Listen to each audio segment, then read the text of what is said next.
My friends, there are moments in history when heaven sends a final trumpet blast, not with sound alone, but with signs. Signs that whisper, signs that shout, signs that declare the time is at hand. From the beginning, the prophets spoke of a moment, a final gathering, a catching away, a meeting in the clouds. And they warned that before that day, there would be signs in the heavens, signs on the earth, signs among the nations, and signs among God's people. And now one of those signs has just appeared. In the ancient days, when a bridegroom came for his bride, there was a cry at midnight, "Behold, the bridegroom comes, go out to meet him." But that cry only came once, and it was the final call before the wedding. In the same way, the last sign before the rapture is not random. It is appointed. It is as if the scroll of prophecy is being rolled shut page by page, and only one page remains. And now, before our very eyes, that page is turned.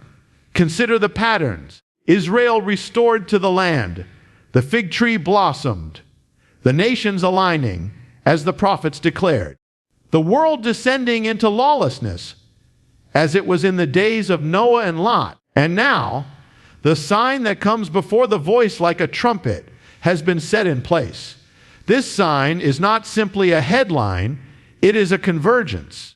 A moment when the shadow of eternity crosses the clock of man. The final piece of the puzzle has slipped into place, as quietly as a thief in the night, and yet as loudly as the shofar of heaven for those who are awake. It means only one thing. The door is about to close. The cry is about to go forth. And the one who promised, "I go to prepare a place for you, and I will come again and receive you to myself," is even now at the threshold. Do not be found sleeping. Do not be found chasing the things that will pass away. Lift up your head, for your redemption draws near. The last rapture sign has appeared. The time is now. The message of prophetic urgency is not merely a theme. It is the heartbeat of the entire call. It is the realization that we are not living in an ordinary moment in history, but in a threshold moment, one that stands between the ordinary flow of time and the breaking in of eternity. Prophetic urgency comes when the words spoken long ago by the prophets, apostles, and by the Messiah himself begin to come to pass before our very eyes. It is not built on speculation or random fear. It is rooted in the clear patterns God has revealed through his word and in the alignment of events that bear his unmistakable fingerprints. From the earliest days, Scripture has warned of a final generation, a people who would live to see the signs that would immediately precede the great and sudden gathering of God's people. This urgency is unlike the natural rhythm of waiting and watching that has defined believers for centuries. It is the heightened awareness that the signs have shifted from being distant markers to being present realities. Like a watchman on the wall who once saw the faint glimmer of movement far off. We now see the dust of the approaching procession kicking up in the streets, just outside the gate. Prophetic urgency grips the heart when one understands that God does not allow his appointed times to drift endlessly. Every divine event in history, from the Exodus to the birth of Christ, from the destruction of the temple to the rebirth of Israel, happened at an appointed moment.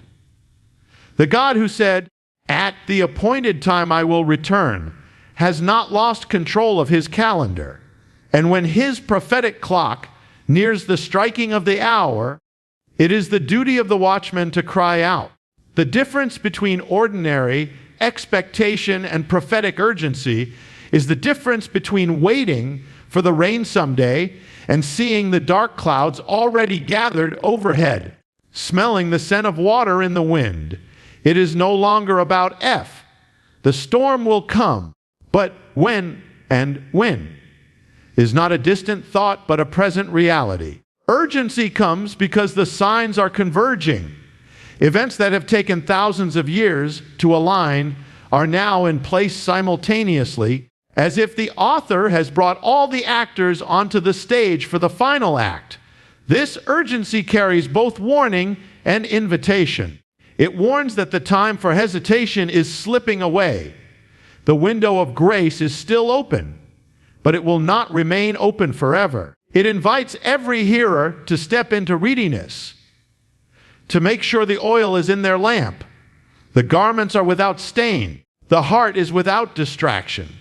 Just as the 10 virgins in the parable heard the cry at midnight, and either rose prepared or were left behind, so too will this final sign draw a clear line between those who are watching and those who are sleeping. Prophetic urgency is not meant to paralyze, but to mobilize. It stirs the spirit to action, to speak the truth with boldness, to walk in holiness, and to live as if the trumpet could sound at any moment. It removes the illusion of endless tomorrows and replaces it with the clarity that today may be the last day before everything changes. This is the heartbeat of the call to awaken before the final blast, to recognize the moment for what it is, and to be found ready when the heavens open and the bridegroom appears. In the ancient world, the image of the bridegroom coming for his bride was more than a wedding tradition. It was a prophetic shadow, a living picture of the greatest event that will ever take place for the people of God. In the villages of Israel, when a young man had chosen his bride and the covenant had been sealed, he would depart to his father's house to prepare a place for her. She would not know the exact day or hour of his return. She only knew he would come. And when he came, it would be with the sound of a shout, often in the dead of night, announcing to all who could hear, "Behold, the bridegroom comes! Go out to meet him." This cry was the final moment before the wedding feast began. And for the unprepared, it was too late to get ready. The scriptures use this imagery deliberately to describe the return of the Messiah for his people. It is not just a poetic metaphor, it is a divine pattern woven into the very fabric of Hebrew life to point forward to a greater reality. The midnight cry represents the last call before the great gathering, the rapture. Once the cry is heard, there is no time left to prepare. You must already be ready when it comes. The power of this picture lies in its finality. The bridegroom did not circle the village for days calling out. He came once, and he came suddenly. In the same way, the last call before the rapture will not be stretched across decades. It will be a single, unmistakable moment, preceded by signs for those who have eyes to see, but missed entirely by those who are distracted. The warning is clear. The moment will not wait for you. This parallel speaks not only of the event itself, but of the heart condition of the bride. In the ancient tradition, the bride would live in a state of continual readiness. She would keep her lamp filled with oil, her garments prepared, and her ears attentive to the sound of the cry. This was not a life of panic, but of anticipation, a life shaped by the certainty that her beloved would come. Every day she lived was influenced by that expectation. She knew that when the cry came, her waiting would be over, and she would be taken to a place prepared just for her. The prophetic meaning is just as clear for us.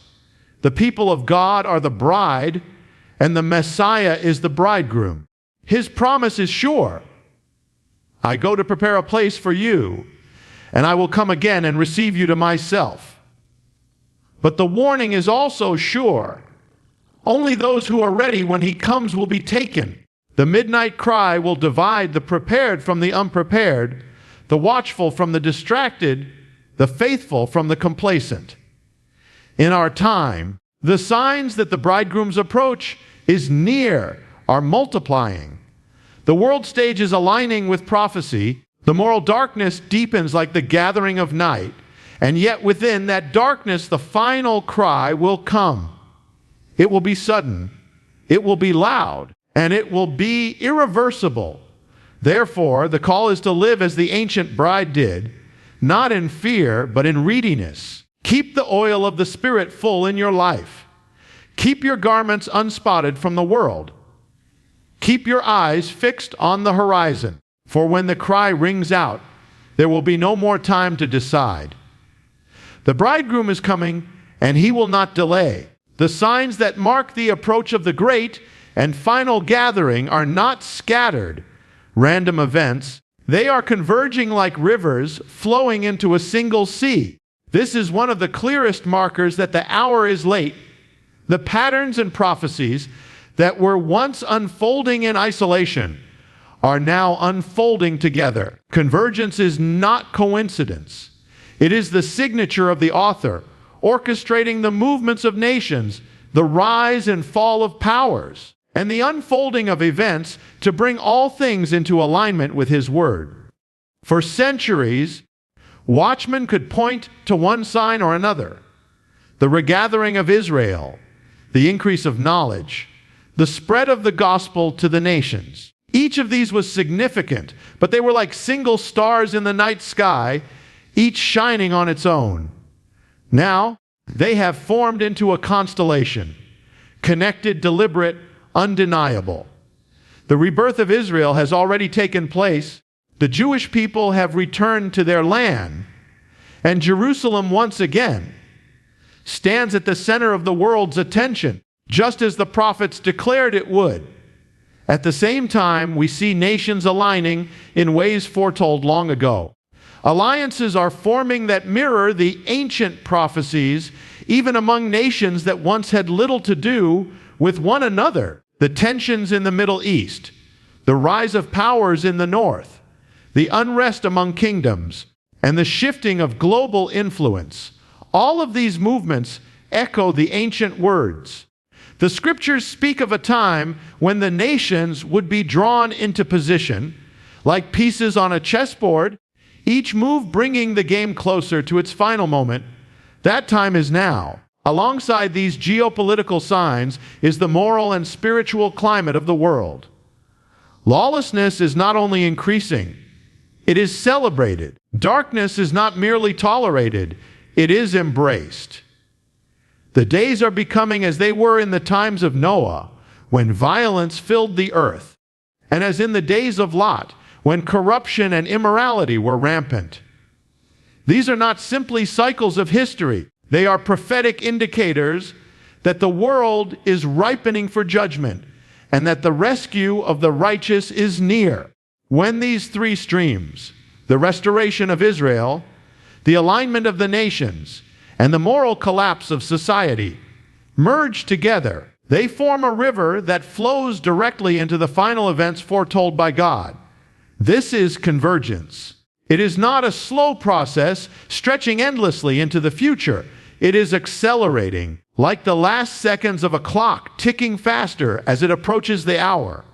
The patterns are intensifying, the signs are multiplying, and the space between them is shrinking. The danger is that many will see these signs and yet fail to recognize what they mean.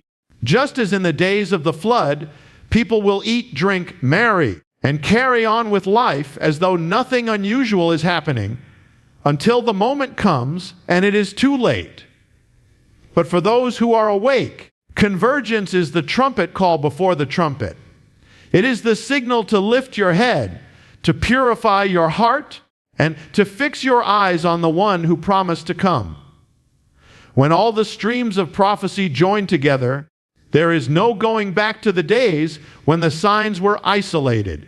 The river is moving swiftly now, and it is carrying the world toward its appointed destiny. The convergence we see today is not the prelude to a long wait. It is the announcement that the wait is almost over. The bridegroom is near, and every sign now points to the same conclusion: the time is at hand. History is not an endless, aimless scroll that unrolls without purpose. It is a divine manuscript written before the foundation of the world, and every event moves us closer to the final chapter. The prophets described the unfolding of God's plan as a scroll sealed until the appointed time. In that imagery lies a truth. Each event, each sign, is like the turning of a page. For thousands of years, page after page has turned from creation to the covenant with Abraham, to the giving of the law, to the birth, death, and resurrection of the Messiah, to the outpouring of the Spirit, to the scattering and regathering of Israel. And now the scroll stands nearly shut, with only the last page remaining.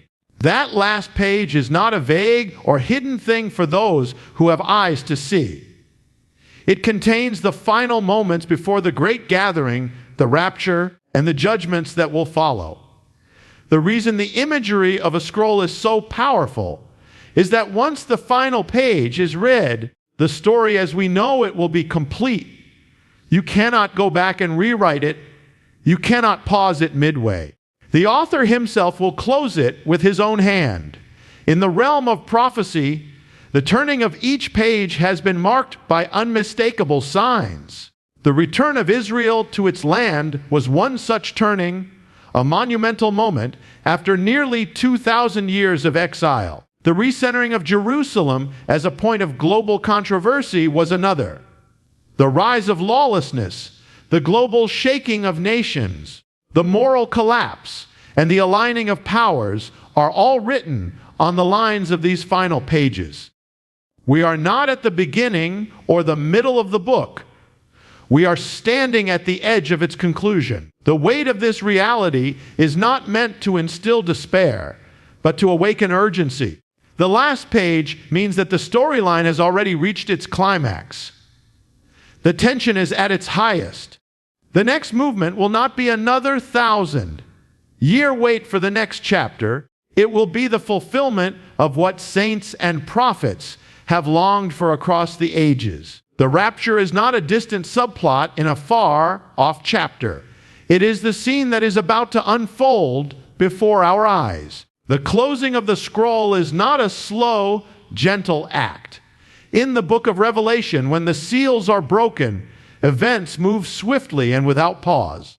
This is why the present time feels so accelerated, why one world-shaking event seems to follow another in rapid succession. It is because we are in the final moments before the hand of God turns and ends that last page. And when that page turns, the world will never be the same. The church will be taken, the restraining influence removed, and the events foretold for centuries will cascade upon the earth.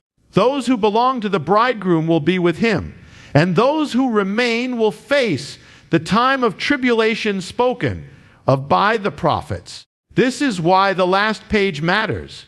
It is the point beyond which no change of mind, no new preparation, no delayed repentance will alter the outcome. The time to prepare is not when the page turns, but now, while the ink of mercy is still wet on the page we are living in. We stand at the very threshold with the author's hand poised. The scroll is almost shut. The last page is before us. And when it is turned, eternity will begin. Readiness is not an option in this hour. It is the dividing line between those who will be taken and those who will be left. The call to readiness is woven through the scriptures like a thread of gold, running from the prophets of old to the final words of the New Testament. It is not a casual suggestion, not a gentle encouragement. It is a command from the one who knows the hour and who has warned that the day will come suddenly, without announcement, like a thief in the night. Readiness begins in the heart. It is the posture of one who lives with the awareness that the next breath could be the moment the trumpet sounds.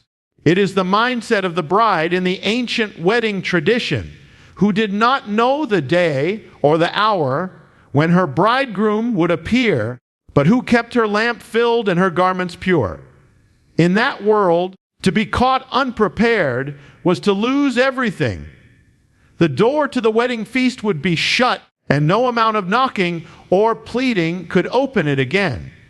To be ready is to live in such a way that nothing in this present world holds you back.